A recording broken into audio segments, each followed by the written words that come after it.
Hey guys, what's up? I hope you are doing absolutely fine. Okay, so welcome back to another video on basics of accounting. तो हम लोग basics of accounting पढ़ रहे थे. Basics of accounting में आज हम लोग जर्नल एंट्री से स्टार्ट करेंगे.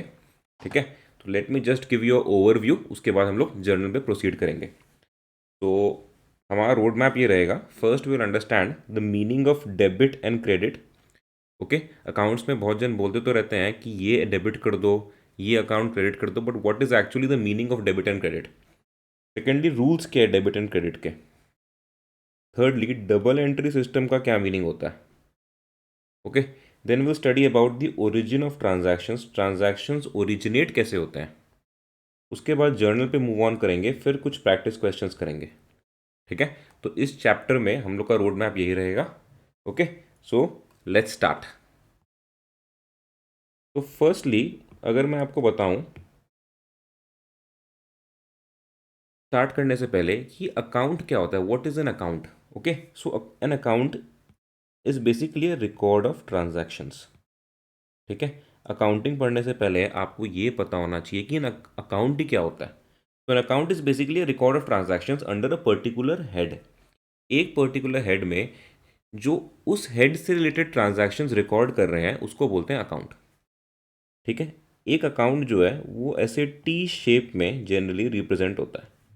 फॉर एग्जाम्पल अगर मैं बताऊं ये है कैश अकाउंट. ठीक है, तो इस पर्टिकुलर हेड के अंदर जो भी ट्रांजैक्शंस होंगे वो इस अकाउंट में रिकॉर्ड होंगे. Account is generally made in a T shaped.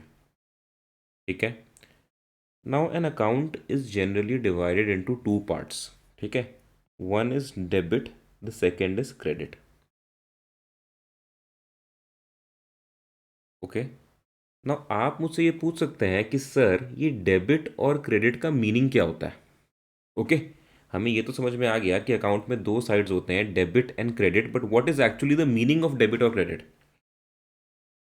Actual में अगर सिंपली देखा जाए तो basically refers to debit basically refers to the left hand side of an account, और क्रेडिट जो है ना it refers to the right hand side of an account.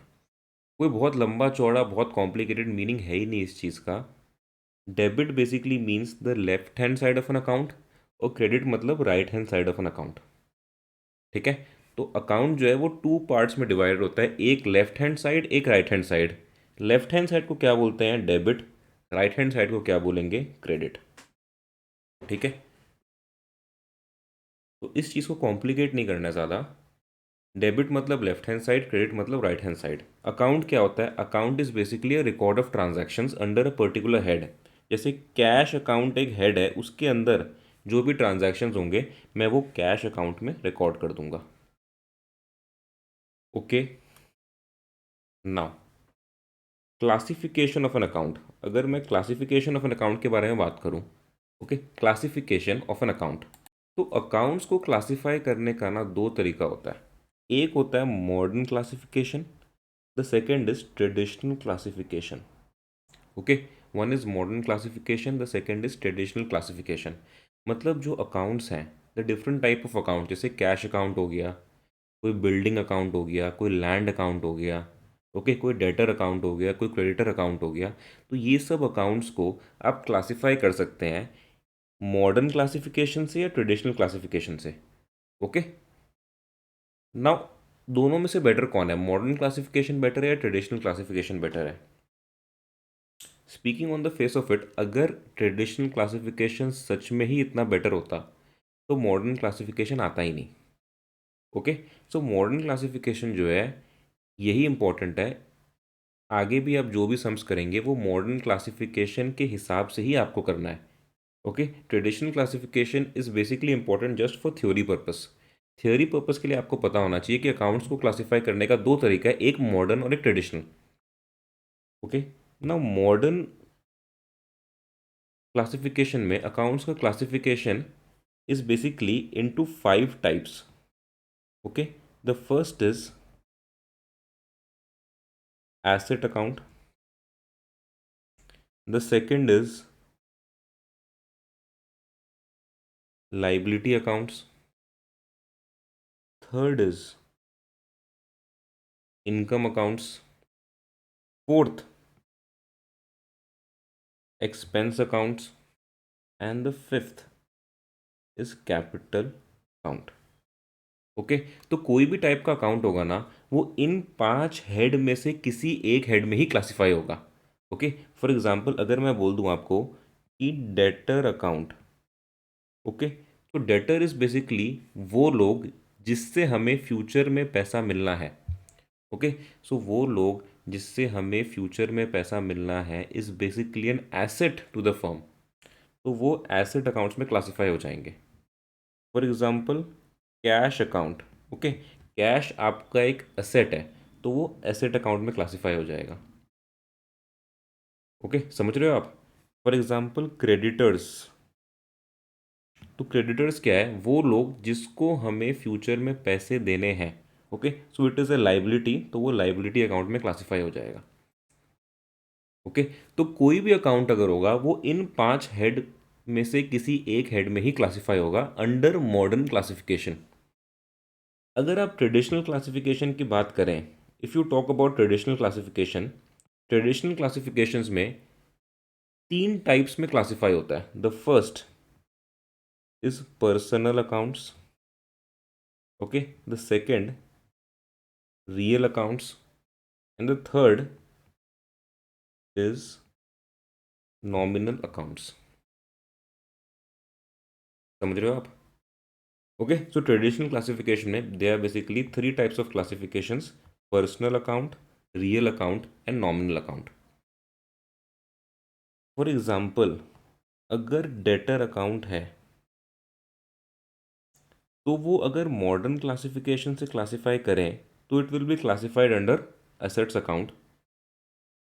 अगर उसको क्लासिफाई करें ट्रेडिशनल क्लासिफिकेशन से, it will be classified under personal account. Similarly अगर building account है, तो वो मॉडर्न क्लासिफिकेशन के अंदर तो एसेट अकाउंट में आ जाएगा, लेकिन ट्रेडिशनल क्लासिफिकेशन के हिसाब से वो रियल अकाउंट में आएगा. ओके, सो जो अकाउंट्स है वो अगर आप मॉडर्न क्लासिफिकेशन से क्लासिफाई करेंगे तो अलग हेड में आएगा, एंड ट्रेडिशनल क्लासिफिकेशन से अलग हेड में आएगा. एग्ज़ाम के लिए इम्पॉर्टेंट है modern classification. Okay, traditional classification आपको बस थ्योरी पर्पस के लिए सीख के रखना है कि होता क्या है. Important is modern classification. I hope आपको यहाँ तक समझ में आ गया. ओके, सो हमने क्या क्या पढ़ लिया. हमने पढ़ लिया डेबिट एंड क्रेडिट का मीनिंग क्या होता है.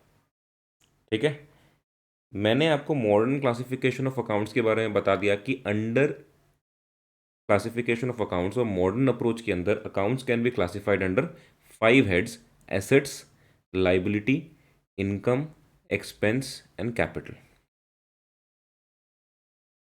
Now let's learn about the rules of debit and credit. ठीक है, डेबिट एंड क्रेडिट के रूल्स क्या हैं. कि मैंने अगर आपको बोल दिया कि एसेट अकाउंट को डेबिट कर दो या एसेट अकाउंट को क्रेडिट कर दो, तो कब डेबिट करना और कब क्रेडिट करना है. ओके, तो ये डेबिट एंड क्रेडिट के रूल्स से पता चलेगा अपने को. नाउ मैं आपको बोल रहा हूँ कि एसेट्स अकाउंट जब भी इंक्रीज हो, आप एसेट्स को डेबिट कर दीजिए, और जब एसेट कोई डिक्रीज हो तो उस एसेट को आप क्रेडिट कर दीजिए.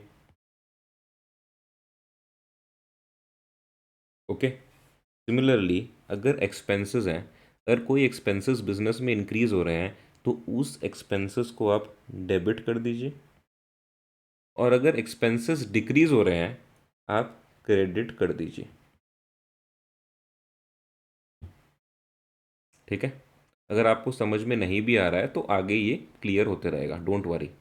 ओके, अगर लाइबिलिटी अकाउंट है और अगर लाइबिलिटी इंक्रीज हो रही है तो आप क्रेडिट कर दीजिए, and if liabilities are decreasing आप उस लाइबिलिटी को डेबिट कर दीजिए. Similarly if income is increasing, credited. If income is decreasing, debited. If capital is increasing, credited. If capital is decreasing, debited. Okay, तो अगर आप देखें तो एसेट्स और एक्सपेंसेस एक टाइप से वर्क करते हैं, लाइबिलिटी, इनकम एंड कैपिटल एक टाइप से वर्क करते हैं। ओके, इफ एसेट्स इंक्रीज और if expenses increase they are debited, but if liabilities, income और capital increase it is credited. ठीक है, तो एसेट्स और एक्सपेंसेस तो एक टाइप से वर्क करते हैं and liability, income and capital एक टाइप से वर्क करते हैं। ठीक है, अब आप मुझे पूछेंगे कि ठीक है, हमने ये तो पढ़ लिया कि एसेट्स को इंक्रीज करने से डेबिट करना है, पर इसका लॉजिक क्या है, what is the logic behind it, कि एसेट्स इंक्रीज करने से डेबिट क्यों हो रहा है। Okay, the answer is there is no logic, इसमें कोई लॉजिक नहीं है। ठीक है, दीज आर बेसिकली रूल्स। ये रूल्स इसलिए बनाया गया है ताकि अकाउंटिंग किया जा सके। ठीक है, इस रूल्स के ऊपर ही वो पूरा मैथ्स वर्क कर रहा है। ठीक है, तो इन रूल्स का कोई लॉजिक नहीं है, अगर ये रूल्स नहीं होंगे तो वो पर्टिकुलर मैथ्स वर्क ही नहीं करेगा। ठीक है, तो there is no logic behind it कि एसेट इंक्रीज होने से क्यों डेबिट हो रहा है, क्रेडिट क्यों नहीं हो रहा। ठीक है, these are basically man made rules. ये मेड बाय नेचर तो नहीं है ना, अगर मेड बाय नेचर होता तो हो सकता है कुछ लॉजिक होता है इसका। Okay, these are man made rules ताकि वो अकाउंटिंग का पूरा मैथ्स वर्क करे। तो इसको आपको लर्न करना पड़ेगा। Okay, without learning this you can not proceed in accounting. Journal entry के लिए आपको ये लर्न करना पड़ेगा। ओके, यहाँ तक अगर कोई डाउट है तो आप मेरे को बता सकते हैं।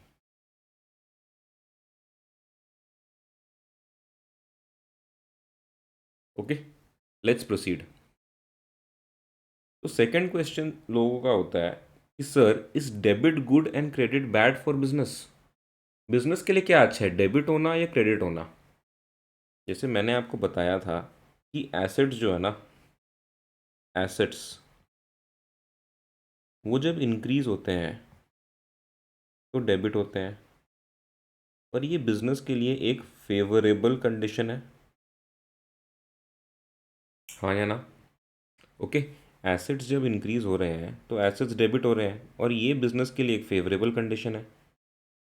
जब एसेट्स डिक्रीज हो रहे हैं तो वो क्रेडिट होते हैं, और वो बिजनेस के लिए एक अनफेवरेबल कंडीशन है ना। कोई बिजनेस नहीं चाहता कि उसके एसेट्स डिक्रीज होते रहें, तो ये बिजनेस के लिए एक अनफेवरेबल कंडीशन है। तो क्या मैं ये कंक्लूड कर सकता हूँ कि जब कोई चीज़ डेबिट हो it is good for business, और जब कुछ क्रेडिट हो it is bad for business. Can I conclude this कि अगर कोई कुछ डेबिट हो, कोई अगर अकाउंट डेबिट हो it is good for business, और अगर क्रेडिट हो it is bad for business. ठीक है, द आंसर इज नो। है ना, ऐसा मन में कभी नहीं बैठाना है कि अगर डेबिट हो रहा है तो अच्छा लग रहा है और ये बिज़नेस के लिए अच्छा है, और अगर क्रेडिट हो रहा है तो वो बिज़नेस के लिए ख़राब है। ओके, डेबिट अच्छा है या ख़राब है, या क्रेडिट अच्छा है या ख़राब है, depends upon the type of account. है ना, उस अकाउंट के टाइप पे डिपेंड करता है। जैसे अगर एसेट्स इंक्रीज हो रहा है तो डेबिट होता है, तो ऐसा लग रहा है डेबिट अच्छा है।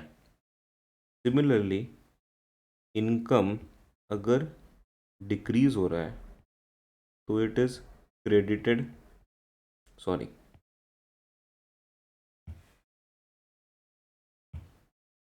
If income is decreasing it is debited. तो ये आपको अनफेवरेबल लग रहा है ना। On the other hand if income increases it is credited, ये आपको फेवरेबल लग रहा है। तो अगर आप एसेट को देखें, अगर आप एसेट अकाउंट्स को देखें, if you see asset accounts, आपको डेबिट फेवरेबल लग रहा है और क्रेडिट अनफेवरेबल लग रहा है। But on the other hand if you see income accounts, आपको क्रेडिट फेवरेबल लग रहा है और डेबिट अनफेवरेबल लग रहा है ना। So it depends upon the type of account कि डेबिट फेवरेबल होगा या अनफेवरेबल, या क्रेडिट फेवरेबल होगा या अनफेवरेबल।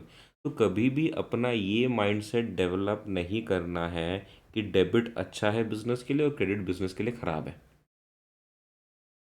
ओके, बहुत ही सिंपल डिस्कशन था। ज़रूरी भी नहीं था शायद, लेकिन मैंने देखा है बहुत स्टूडेंट्स ये माइंडसेट डेवलप करके बैठ जाते हैं कि डेबिट हो रहा है तो अच्छा है, क्रेडिट हो रहा है तो ख़राब है। ओके, सो ये माइंडसेट आपको डेवलप नहीं करना है। Okay, let's proceed. The second thing जो मैं आपको समझाना चाह रहा था वो है double entry system of accounting. ठीक है, अगर आप बुक्स में एंट्री कर रहे हैं ना, अगर आप जर्नल एंट्री बना रहे हैं, या आप अगर लेजर बना रहे हैं, या अगर आप फाइनल अकाउंट्स भी पढ़ा रहे हैं, बना रहे हैं अगर, तो इट डिपेंड्स, जो भी आप बना रहे हैं, it is based on the double entry system of accounting. It is based on what? It is based on the double entry system of accounting. ठीक है, अगर आप ऐसे सोचें कि कोई भी बिजनेस ट्रांजैक्शन होगा ना, इट इन्वॉल्व्स लेन देन, जो हम लोग हिंदी में बोलते हैं ना कि लेन देन कर लेते हैं, है ना। आपने बहुत जनों को बोलते हुए सुना होगा कि लेन देन का थोड़ा हिसाब कर लेते हैं।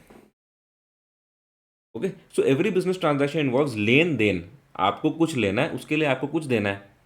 अगर आप फर्नीचर खरीदने जा रहे हैं तो आपको फर्नीचर खरीदना है, उसके बदले में पैसे देने हैं। ऐसा तो है नहीं कि आप फर्नीचर ही खरीदते जा रहे हो और पैसा दे ही नहीं रहे हैं। Okay, this is not possible in business. तो बिजनेस ट्रांजैक्शन में एवरी ट्रांजैक्शन इन्वॉल्व्स लेन देन। Okay, every transaction involves give and take. आपको कुछ देना होगा, आपको कुछ मिलेगा। Okay, so whenever you receive a benefit, अगर आपको कुछ बेनिफिट मिल रहा है, you must pay the equal worth of that benefit. Okay, अगर आपको कोई बेनिफिट मिल रहा है तो आपको उस बेनिफिट का जो वर्थ है वो पे करना पड़ेगा, तभी आपको वो बेनिफिट मिलेगा। ओके, फॉर एग्जाम्पल, दो आदमी हैं। एक है कैबेज मर्चेंट जिसको अपने कैबेज से बहुत ज़्यादा प्यार है। दूसरा है कैबेज बायर जिसको आज रात में कैबेज की सब्जी बनानी है। Okay, they are two people, one is the cabbage merchant, the other is the cabbage buyer. इनके बीच में कैसा बिजनेस होगा?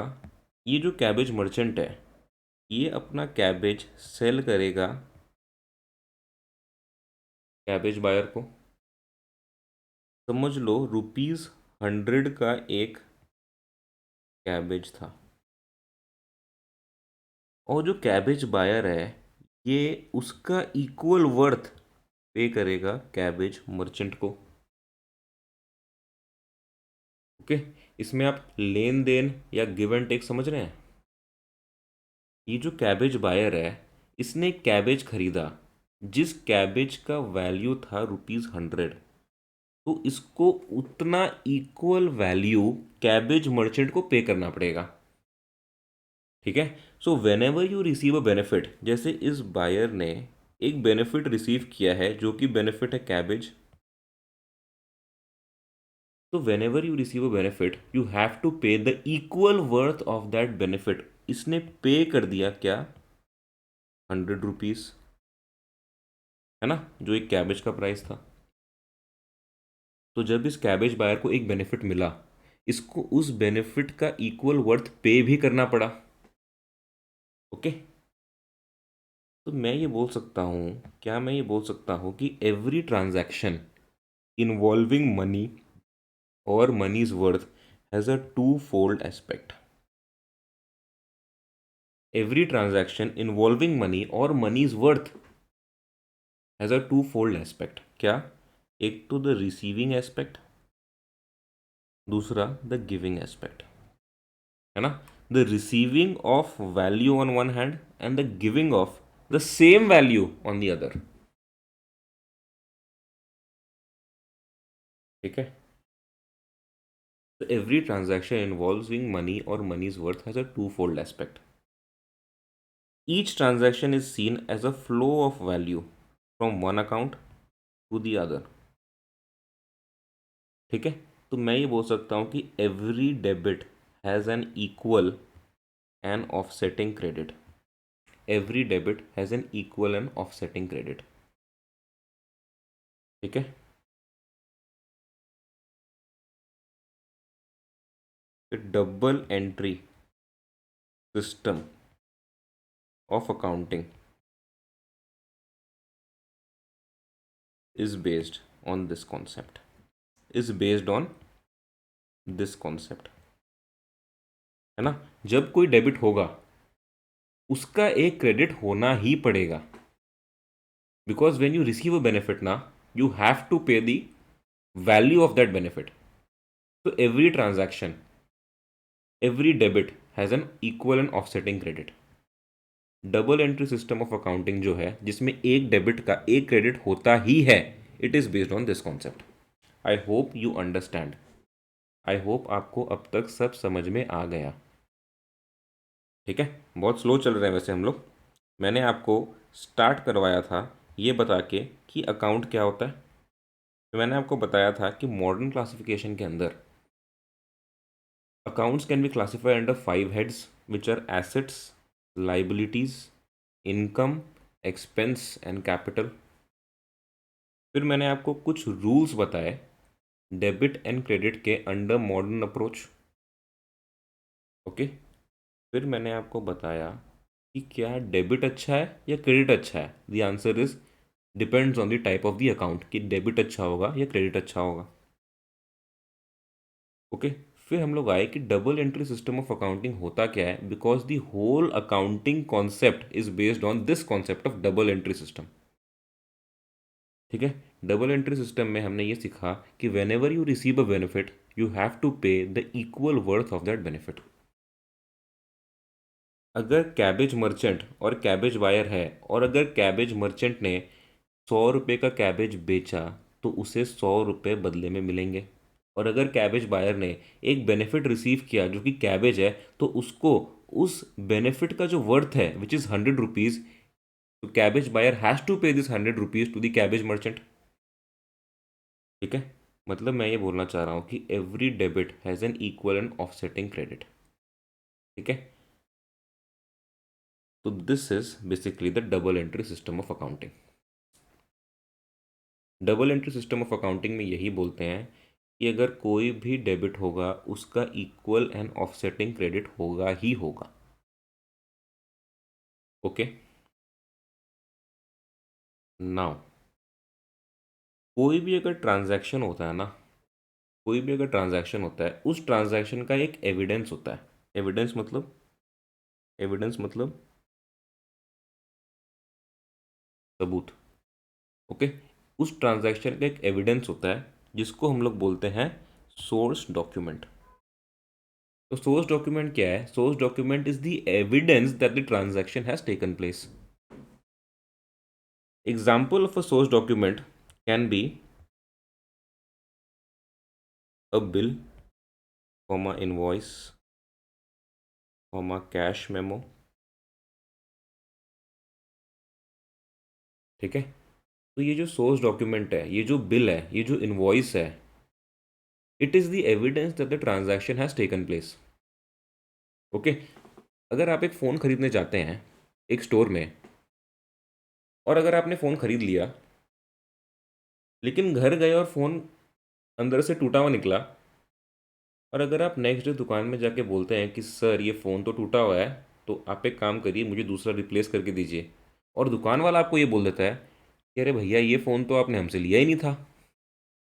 बोल सकता है ना वो ये बोल देगा कि ये फ़ोन तो आपने मेरे से लिया ही नहीं था। तब आप क्या करेंगे? तब आप अपने पॉकेट से एक बिल निकालेंगे जो कि उस दुकान वाले ने इशू किया है आपको, जो कि एक एविडेंस है कि ये ट्रांजैक्शन हुआ है और मैंने फ़ोन जो है वो उस दुकान वाले से ही लिया है। ओके, तो ये बिल या फिर इनवॉइस या कैश मेमो क्या है? These are the evidence of the transaction and they are known as source documents. ठीक है, उस सोर्स डॉक्यूमेंट से हम लोग अकाउंटिंग में बनाते हैं एक वाउचर। ठीक है, वाउचर का क्या सिग्निफिकेंस है? ये सिग्निफिकेंस है कि वाउचर बस ये बताता है कि जब हम जर्नल एंट्री पास करेंगे ना, जब हम जर्नल एंट्री पास करेंगे, तो कौन सा अकाउंट को डेबिट करना है, कौन सा अकाउंट को क्रेडिट करना है। आई रिपीट, सोर्स डॉक्यूमेंट जो होता है उससे हम लोग बनाते हैं एक अकाउंटिंग वाउचर। उस वाउचर का काम क्या है? उस वाउचर का काम सिर्फ ये इन्फॉर्मेशन देना है कि जब हम जर्नल एंट्री पास करेंगे ना, तो कौन सा अकाउंट को डेबिट करना है और किस अकाउंट को क्रेडिट करना है। ओके, उस वाउचर के बेसिस पे हम जर्नल एंट्री पास करेंगे। उस जर्नल एंट्रीज को हम लोग लेजर में पोस्ट करेंगे। उसके बाद ट्रायल बैलेंस बनता है basically to check the accuracy of accounts. और ट्रायल बैलेंस बनाने के बाद हम लोग ईयर एंड पे, कब, ईयर एंड पे बनाते हैं फाइनल अकाउंट्स। ठीक है, फाइनल अकाउंट्स मतलब trading account, profit and loss account and balance sheet. ठीक है, इस फाइनल अकाउंट्स को बहुत जगह फाइनेंशियल स्टेटमेंट्स भी बोला गया है। Financial statements. Okay, I hope this is clear. मैंने बस आपको डिफरेंट स्टेजेस ऑफ अकाउंटिंग बताया है कि जब कोई ट्रांजैक्शन होना, उस ट्रांजैक्शन का एक सबूत होगा। There should be an evidence of the transaction which is the source document. The source document can be a bill, an invoice, a cash memo, etcetera. उस सोर्स डॉक्यूमेंट के बेसिस पे आप एक अकाउंटिंग वाउचर बनाएंगे, जो accounting voucher सिर्फ इतनी information देगा कि कौन सा अकाउंट को डेबिट करना है, कौन से अकाउंट को क्रेडिट करना है। आपको वो इन्फॉर्मेशन मिल गई तो उस इन्फॉर्मेशन के बेसिस पे आप बुक्स में, आई रिपीट, आप बुक्स में एंट्री करना शुरू करेंगे। ठीक है, वाउचर तक आपने अपनी अकाउंटिंग बुक्स खोली ही नहीं थी, लेकिन अब आपने बुक्स खोली और अब बुक्स में एंट्री करना शुरू करेंगे। तो बुक्स में जो फर्स्ट एंट्री आप करेंगे ना, वो होगी journal entry. Okay, journal entry करने के बाद आप उसको फाइनली लेजर में पोस्ट कर देंगे।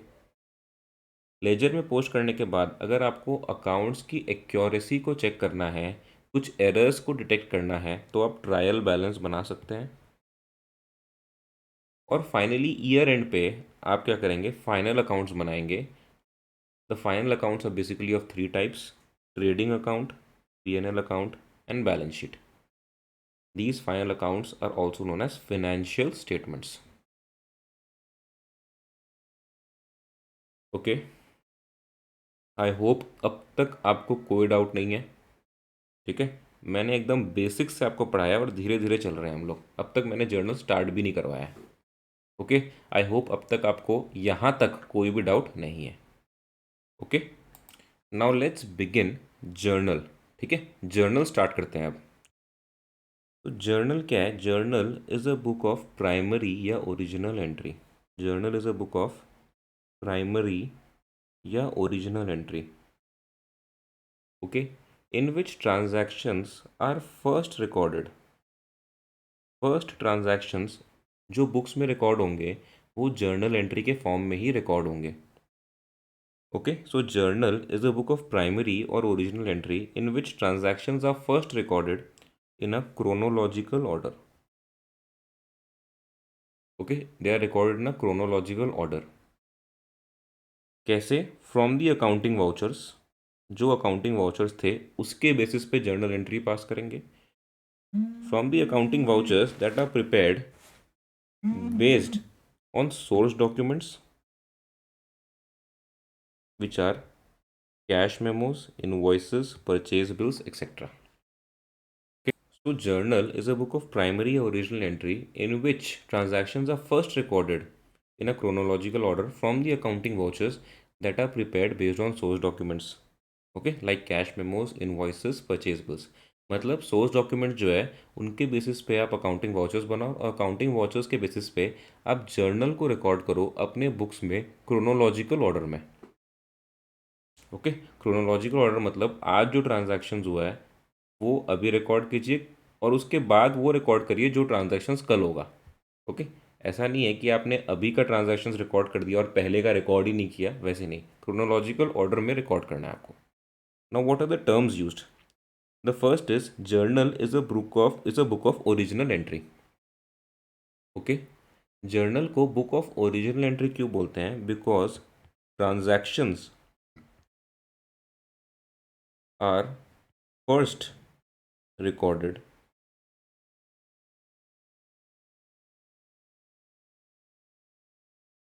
इन the books in the form of journal entries. ठीक है, जर्नल एक बुक ऑफ ओरिजिनल एंट्री है, क्योंकि ट्रांजैक्शंस जो बुक्स में रिकॉर्ड होंगे ना, वो फर्स्ट जब रिकॉर्ड होंगे तो वो जर्नल के फॉर्म में रिकॉर्ड होंगे, है ना। जैसे आपने यहाँ पे भी देखा होगा, मैंने आपको बताया भी था कि अकाउंटिंग वाउचर्स जब हमने बनाया ना, तो वाउचर्स तक तो हमने बुक्स को खोला ही नहीं।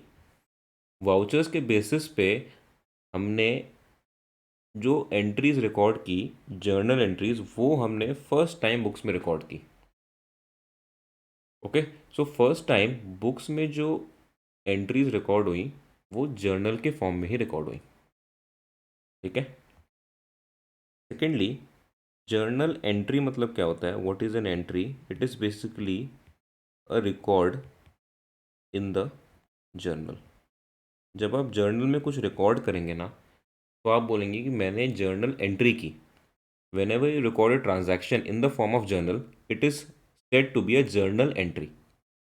ओके, जर्नलाइजिंग मतलब the process of recording journal entries. Okay, the process of recording journal entries is basically known as journalizing. Posting मतलब होता है transfer of journal entries to ledger. ठीक है, पोस्टिंग मतलब transfer of journal entries to ledger. तो मैंने आपको बताया था कि जब आप जर्नल एंट्रीज को लेजर में ट्रांसफ़र करेंगे तो आप उसको पोस्ट करेंगे। ठीक है, तो transfer of entries from journal to the ledger is known as posting. Okay, यहाँ तक आई होप आपको क्लियर है। तो जर्नल बेसिकली क्या है? जर्नल में day to day transactions record होते हैं क्रोनोलॉजिकल ऑर्डर में। It is a book of original entry. It records both aspects of a transaction. ठीक है, it records both aspects of a transaction, debit भी credit भी। मतलब मैं ये बोल सकता हूँ कि journal entries are based on the double entry system of accounting.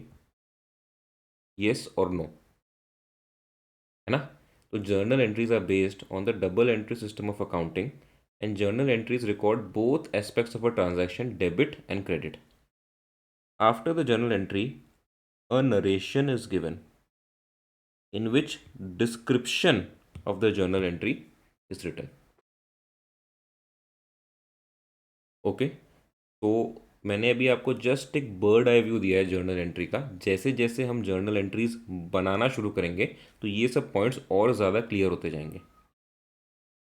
Okay, I hope अब तक आपको कोई भी डाउट नहीं है। Let's move to the format of a journal. Journal entry का फॉर्मेट ऐसे बनेगा। ओके, फर्स्ट आपको डेट रिकॉर्ड करनी है, उसके बाद पर्टिकुलर्स। इस कॉलम को बोलते हैं लेजर फोलियो। डेबिट अमाउंट आपको यहाँ रिकॉर्ड करना है और क्रेडिट अमाउंट यहाँ रिकॉर्ड करना है। ओके, यहाँ पे आप रिकॉर्ड करेंगे जो आपका ट्रांजैक्शन डेट है। पर्टिकुलर्स में आप रिकॉर्ड करेंगे both the aspects of a transaction. Both the aspects मतलब डेबिट एंड क्रेडिट एस्पेक्ट जो है वो आप पर्टिकुलर्स में लिख देंगे। जो अमाउंट होगा डेबिट एंड क्रेडिट का वो आप अमाउंट कॉलम्स में लिख देंगे। यहाँ नीचे एंट्री के बाद आप नरेशन लिखेंगे। जब मैं एग्जांपल दूंगा आपको और क्लियर होता जाएगा। एलएफ लेजर फोलियो मतलब क्या होता है? ओके, 80% स्टूडेंट्स को ये क्लियर नहीं होता है कि एलएफ होता क्या है। Okay, so what is a ledger folio?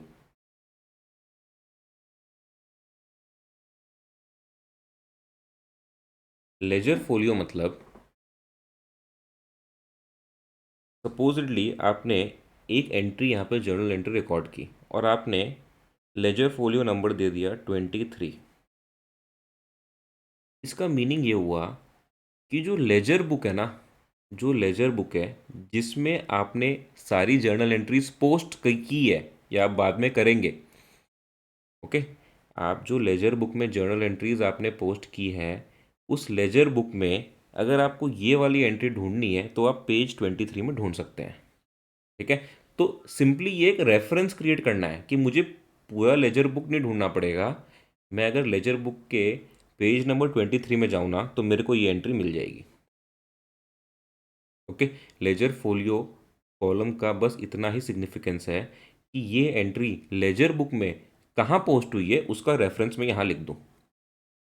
I hope you understood. ठीक है, तो फॉर्मेट आप याद कर लीजिए। फॉर्मेट में फर्स्ट में डेट आएगा, सेकंड में पर्टिकुलर्स, थर्ड में लेजर फोलियो, फिर debit amount and then credit amount. ठीक है, मैं आपको एक एंट्री बना के दिखाता हूँ। सपोजिटली हमने कैश रिसीव किया है फ्रॉम मोहन। ठीक है, and Mohan was our debtor.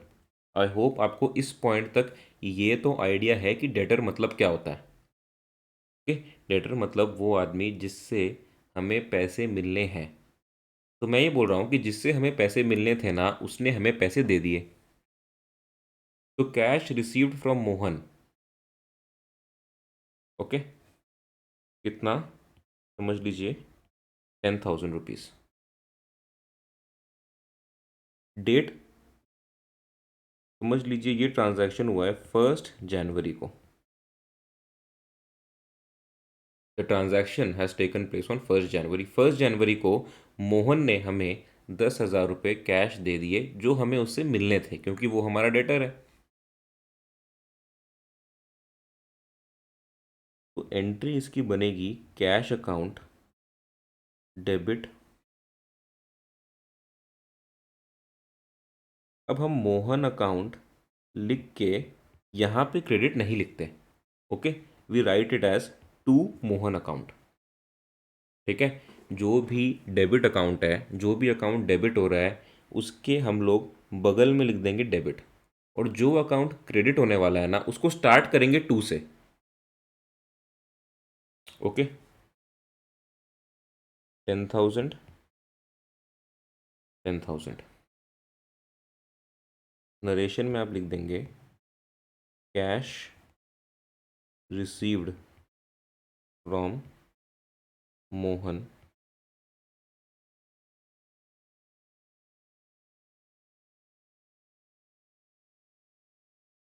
ठीक है, आई होप आपको जर्नल एंट्री का एक बर्ड आई व्यू क्लियर हो गया। ठीक है, कि बेसिकली जर्नल एंट्रीज होती क्या है, व्हाट इज़ एक्चुअली जर्नल, उसको बुक ऑफ ओरिजिनल एंट्री क्यों बोलते हैं, पोस्टिंग मतलब क्या होता है। ठीक है, day to day transactions journal में रिकॉर्ड होते हैं क्रोनोलॉजिकल ऑर्डर में। इसमें both aspects of a transaction record होते हैं। तो मैंने यहाँ पे दोनों एस्पेक्ट रिकॉर्ड किए हैं, डेबिट एस्पेक्ट भी रिकॉर्ड किया, क्रेडिट एस्पेक्ट भी रिकॉर्ड किया। Okay, so journals are basically based on the double entry system of accounting, इसलिए उसमें डेबिट एस्पेक्ट भी आ गया, क्रेडिट एस्पेक्ट भी आ गया। ठीक है, लेजर फोलियो मुझे नंबर पता नहीं, तो मैं एक हाइपोथेटिकल मैंने नंबर दे दिया, समझ लीजिए 18। तो मतलब लेजर बुक में ये ट्रांजैक्शन 18th पेज में मुझे मिल जाएगी।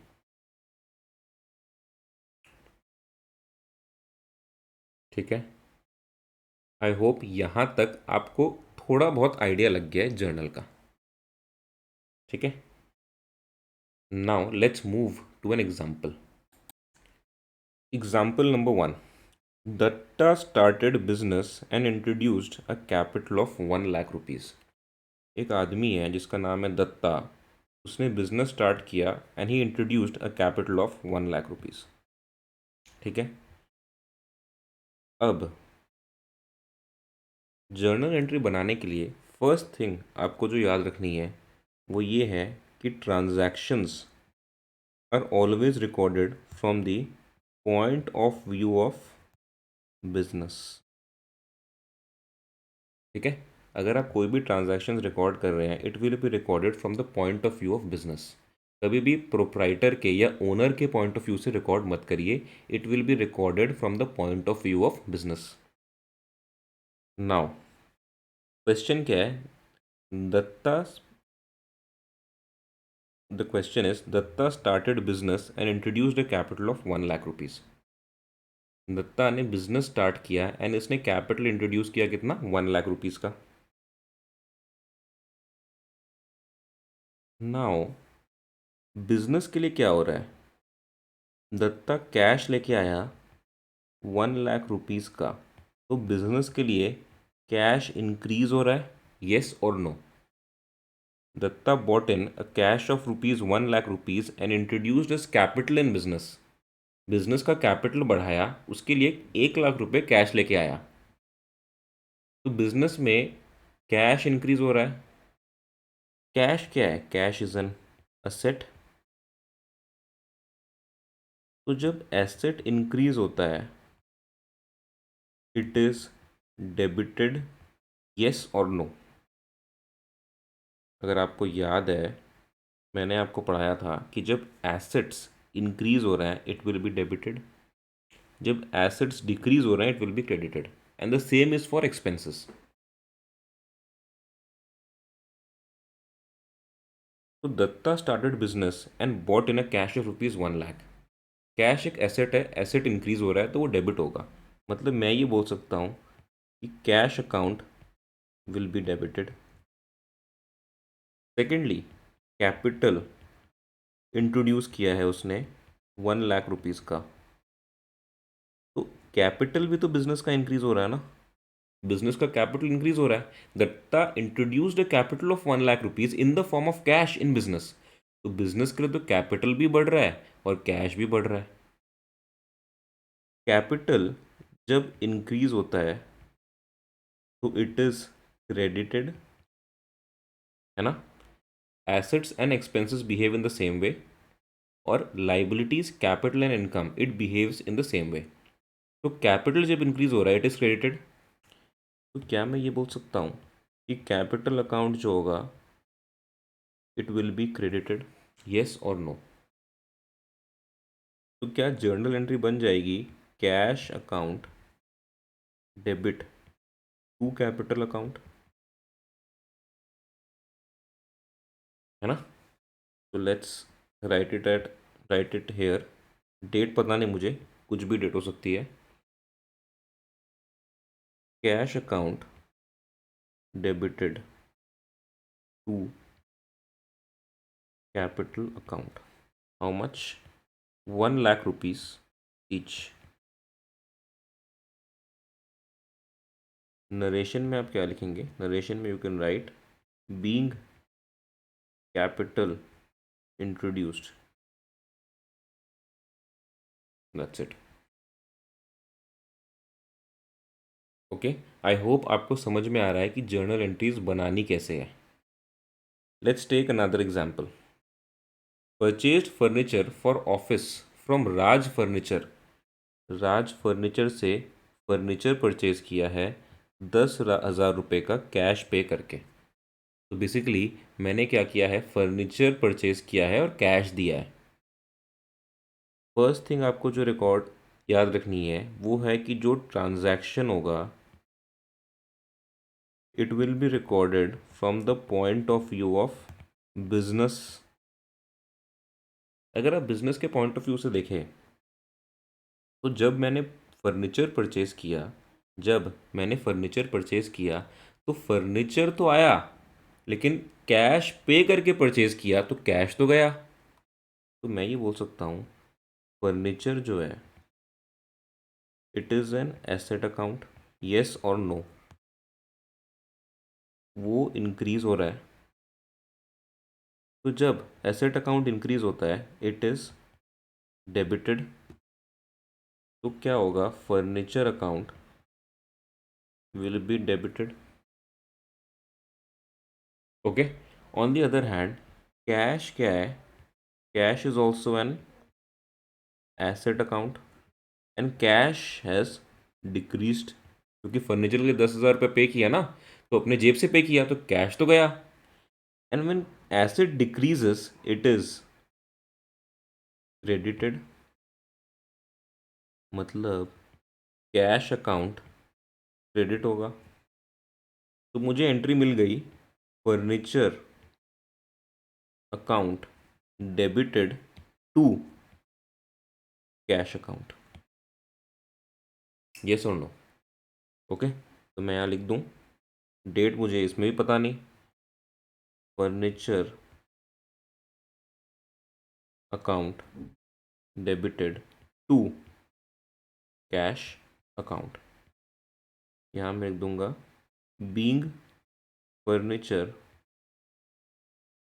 Purchased for cash. कितने का? 10,000 का। तो journal entry is made. Okay, I hope यहाँ तक आपको एकदम क्लियर है। अभी तक मैंने सिर्फ जर्नल एंट्री का आपको बेसिक्स पढ़ाया है, ठीक है? तो will and this class here. Next class में मैं आपको कुछ इंपॉर्टेंट पॉइंट्स बता दूंगा जो आपको जर्नल एंट्रीज बनाते समय हमेशा याद रखने हैं। Okay, so we are ending this class here, let's meet in the next class. Okay, तब तक के लिए आप ज़िंदगी में मज़े कीजिए, ऐश करिए। Okay, bye bye.